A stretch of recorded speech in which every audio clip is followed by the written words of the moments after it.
That's right, 6 fire extinguishers.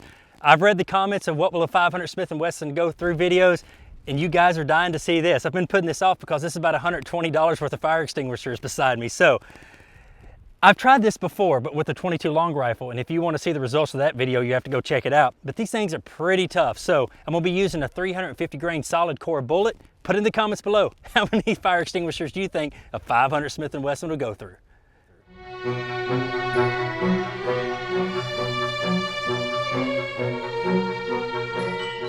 All right, if you haven't put in the comments below how many fire extinguishers you think a 500 Smith & Wesson will go through, put it down there now. All right, let's let this dog bark.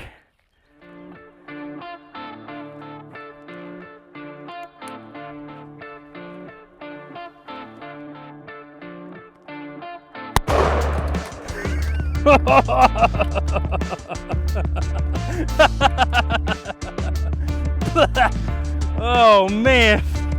Well, let's go take a look.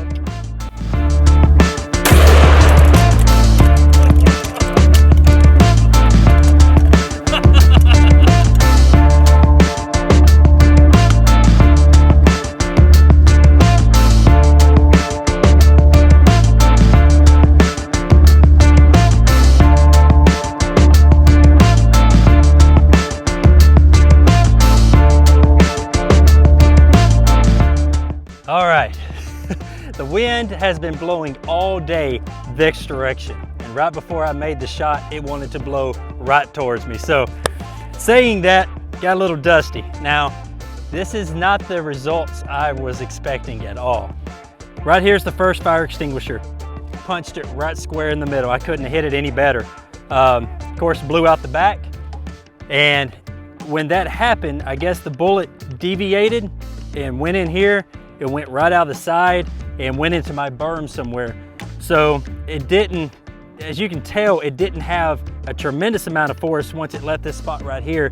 So best case scenario, if the bullet did continue to fly straight, it would have probably went through this one, but I doubt it would have went into the third one. That's what I kind of figured. It would go through 2 and maybe stick in the third one, but it did go through 2 of them. It just tore the whole side out of this one. So that was pretty neat, but it's almost impossible to keep one of these bullets, or any kind of bullet, once you hit a solid object like this, to keep from deviating. So if you put in the comments it went through 2, guess what? Congratulations, you win.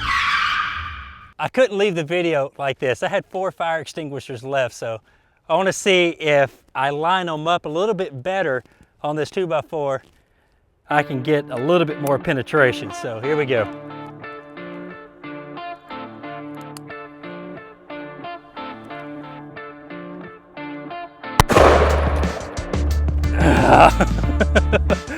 Well, I definitely hit him.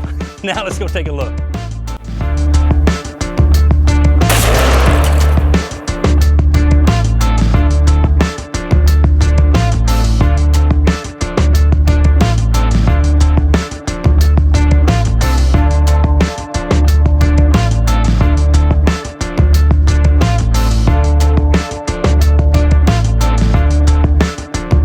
All right, now this result is what I was looking for.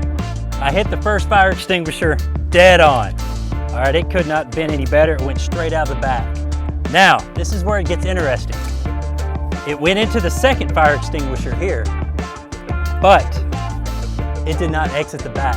It just split the back wide open, and it dented the third one pretty bad. So that pretty much tells me if the third one wasn't right up against the second one, it would have probably went through. But if you put in the comments below that it only went through 1, guess what? You're correct. But you can actually hear the bullet stuck in there. And I don't know, I'll try to get it out and put it in some B-roll right about here, what this bullet looks like, but it's in there pretty good. But guys, thank you very much for watching. Until next time, y'all be safe and keep blinking. This video was brought to you by Audible.com. Audible.com has over 180,000 titles where you can download and listen to on the go. Now, with my busy life schedule, I don't have time to read as many books as I would like. But right now, I'm listening to one of my favorite childhood books of all time, Where the Red Fern Grows by Wilson Ross. It's about a young boy who grew up in the Ozark Mountains, and more than anything in this world, he wanted a pair of hunting dogs. He saved up long and hard and finally got those hunting dogs. Now, I'm not going to ruin it for you. You'll have to listen to it or read it yourself, but it's one of my favorite books of all time. If you'd like to download this book or many other books for free, go to audible.com/22. And what you can do, you can sign up for a free 30-day membership and you can download any book you want and it's yours. You keep it. So go to audible.com/22.